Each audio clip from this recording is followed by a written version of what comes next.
and around Rexford, and the Foster Farms came to, Ben Foster came to buy that land, so which later developed into the Foster Farms. Dr.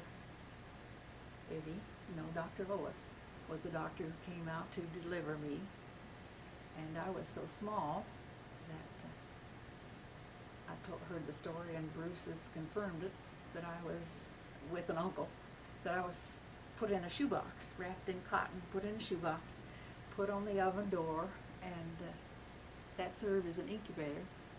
My grandmothers and aunts and uncles came to tend the fire, so the cobs and the wood, maybe they had a little coal to keep that wood-burning stove going day and night, to keep it in an incubator warmth, so that I survived. I think it must have been a great big miracle that I did survive.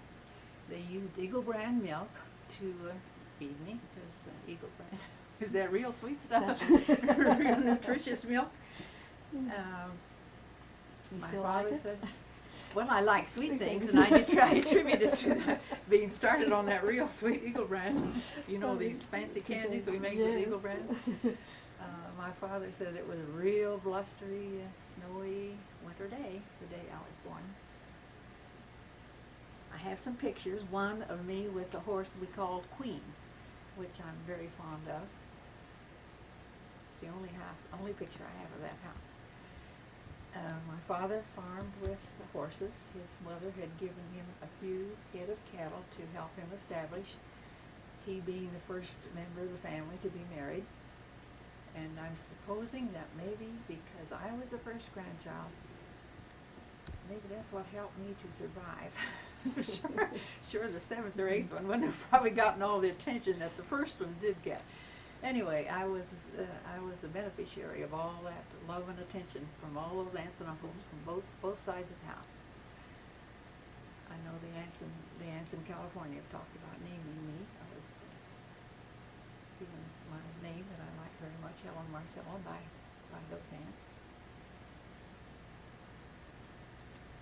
So the rains did come in the fall of 1913, which I'm sure was fortunate. Just like all through the years, we've looked forward to when it's a drouthy area, time to look forward to the rains. My father had a couple of horses that he used to farm, and I have one picture that I'm very fond of. Is with his using those horses to list the fields for corn. In those days, it wasn't easy to raise corn because of the scarcity of rain, but the corn that they got was very important for feeding their livestock. Was it important what kind of horses they had?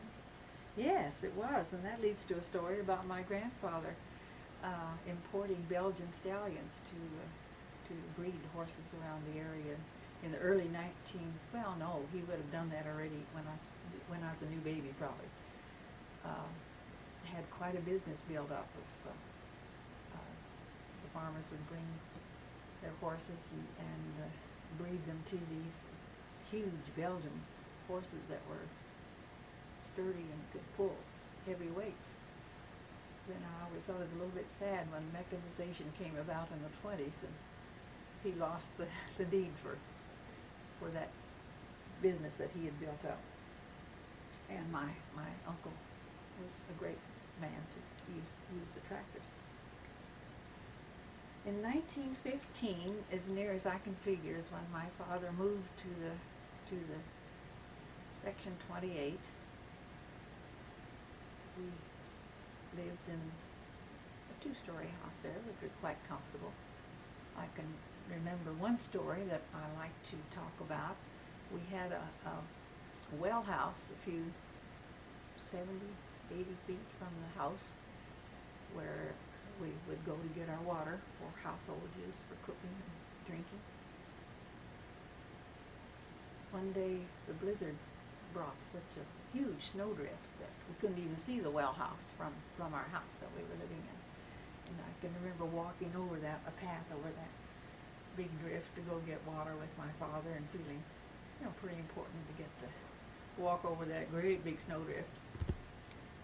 That also served as a wash house. My mother and father kept their old hand wash machine there. Would do their washing in that well house. We also had a tank that we could, the running water from the windmill would run through a cooling tank that we could keep the butter and cream and eggs It was a nice shallow tank. to keep them ready for household use.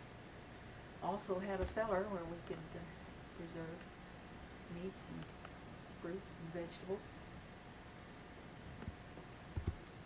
So then Excuse me. they lived on the land the same as your grandparents? Quite, yes, really, almost the same, although not quite.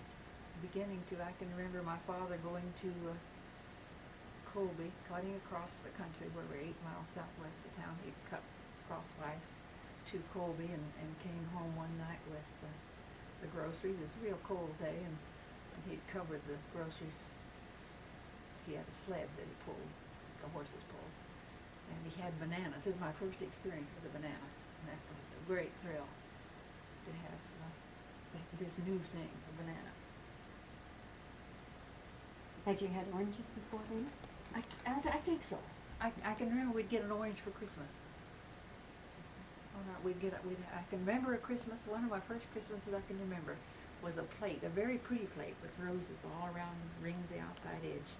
And in the middle of the plate was an orange. We were at my grandmother's home, and her Christmas tree traditionally had the real wax candles on it that we lighted, which was pretty dangerous. But we'd all sit around that Christmas tree the whole time it was lighted, and it was a great delight. As I read in history, I see that 1915 was a year when the rains came and really made wheat a good crop for northwest Kansas. My father was able to invest in an Avery, big Avery tractor. I know you've all probably seen pictures of those big with those big iron wheels. And then he got a threshing machine, so he would go around to the neighbors threshing their wheat. My mother would go along in the cook shack and cook for the threshers, and that would be several men because they'd throw the wheat from the stacks onto a conveyor belt that would take them to the threshing machine, and she probably had 10 men she'd cook for 3 times a day out in the cook shack out in the field. So all of the groceries and water for doing that had to be transported out there. I can remember being real sick one late summer day in the heat of that cook shack, so I think that my mother was really brave to be doing that, but she was eager for my father to be successful in this big farm adventure. And those were the days for farming to come into its own. There was a big push for wheat because it was the beginning of early in the World War I, when it was said that wheat would win the war. The price of wheat went to $1.40, and then in December it was up to $1.60. And the military demand for mechanization brought about the improved science of automotive equipment. By 1915, I've read that Kansas had 2,500 tractors. That was a few years after everything was limited to horse-drawn equipment. And this was before the First World War, 1915. Mm-hmm. Beginning. 1918, I started to the little one-room country school south of our home. I often think that someone who has not had the experience of being in a one-room school has missed something. I love to sit there and listen to the older students. I was a first grader. We had probably fourth graders, sixth graders, and even eighth graders in the class, or in the school. And I have memories of being real excited about, I wish I were a fourth grader, because there was a girl who would go up to the front of the room and have to recite her lessons, and I'd feel like, I just I wish I were there so I'd know that much. It was a fun experience walking this half mile to school. How many were in school with you? I think there probably were only 6. We would go out at recess time, have a real good time, and the Miller girls were in school with us. Bessie was in the 1st grade with me, Bessie Dawes at that time, now Bessie Callahan. One of the things I remember doing was building our playhouse out in the schoolyard using thistles, tumbleweeds, for our walls. Also remember skating on the little pond that was very close to this when we were in school. Was the school located to the west? Half of your mile home? south. Half mile south. Mm-hmm. I have an inkwell here that Albert found there which I treasure as one of my souvenirs that probably came from that schoolroom. Mm-hmm. In 1918, my sister Clara was born. In that summer, she was born in June. Later in the year, my father planned a trip to Pikes Peak, driving up Pikes Peak with a Model T Ford car. That was a big adventure, and I'm sure that was the furthest I'd ever been from home. Of course, I was probably a six-year-old, 19, I was a 5-year-old. I have memories of that, going up Pikes Peak and the car getting real hot and steaming, and my father'd have to stop and cool it off before we could go a little bit further. But it seems remarkable that he did get up to Pikes Peak. But he was that kind of a person. He really go out on an adventure and was very optimistic about what he could achieve.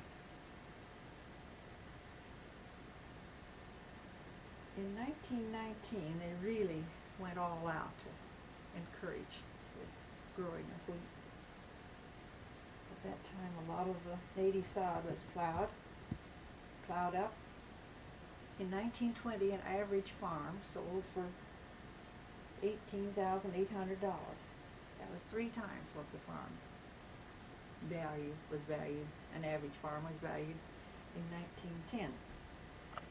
My mother's health was failing. She had bad heart, was taken to Stormont Vale Hospital in Topeka for, I believe, in February. My father sold his farm in 1920 because he knew we'd have to move to town for the sake of her health when she did get out of the hospital. And then when she came back, you lived in town? When she came back, we lived in Colby, in a little house at the corner of Chickamauga and 3rd Street.